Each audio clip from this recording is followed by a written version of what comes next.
One of the high points of the set text, I think, must be 1538, the fire narrative, both as a piece of writing in and of itself, and as a piece of writing which shows how Tacitus is doing interesting things within the historical tradition.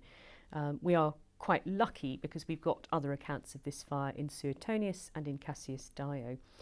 But the passage itself is, I think, very well constructed.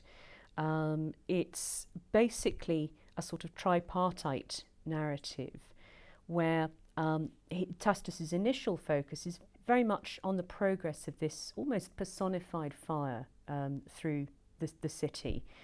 And the whole scale and gravity of this disaster is really brought out sharply at the start. He claims that it was more serious than all of the other events that had happened to the city through the violence of fires. So in that part, he's actually opening up a kind of historiographical motif. It's the sort of thing that historians would say at the start of their historical narrative. Sallust says it, for example, at the start of the Jugurtha. So he's raising the stakes, I think, here, very much in the way that he's presenting this material. So he focuses initially on the topography of the city and how this fire makes its way through the city and how it slowly comes to life.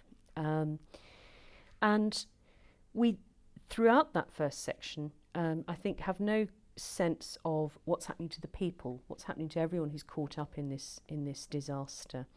And in that sense, Tacitus is deferring, I think, the potentially very emotive material until he's laid down the causation. Why did this fire break out? How was it able to spread? He then moves on to talk about what happens to the people who are caught up in it. And he uses tropes which you associate very much with traditional narratives of the sack of a city in a foreign campaign, for example, except here this is happening right in the centre in Rome.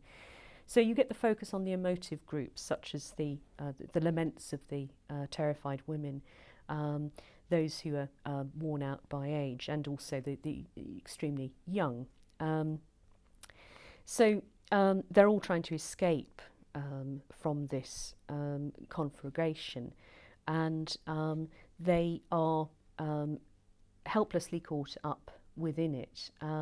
He also activates, I think, a motif from Virgil's Aeneid in an interesting way, where some people actually simply are incapable of leaving, even though there is a way for them to leave, quamvis patente e fugio.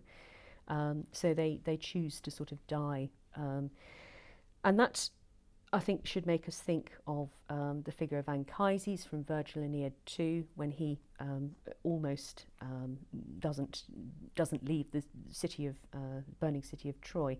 So again, we get a kind of epic, hellish epic vision, I think, that's cast within this chapter.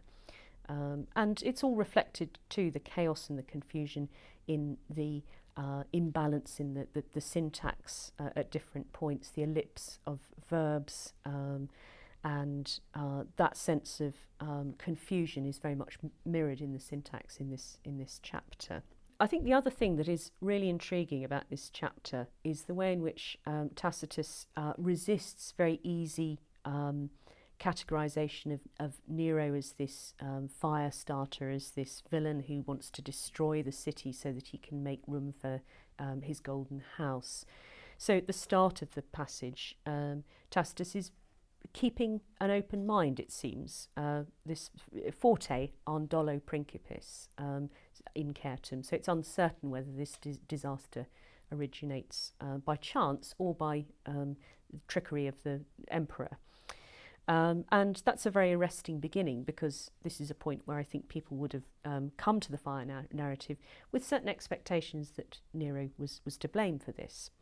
And actually, he goes on in chapter 39 to give quite a detailed enumeration of all of the measures that Nero put in place to relieve those caught up in the disaster of this fire.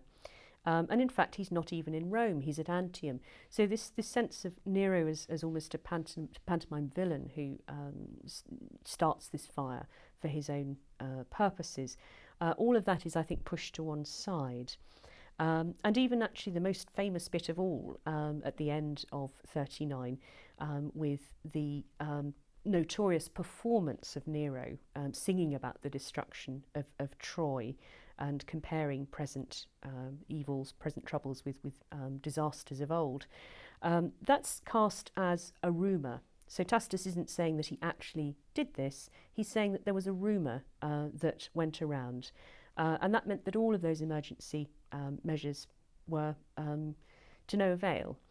So I don't think he's letting Nero off the hook entirely, but he's complicating the simple assumption that you get in Suetonius and in Cassius Dio, that Nero set the fire himself or had it set by his agents.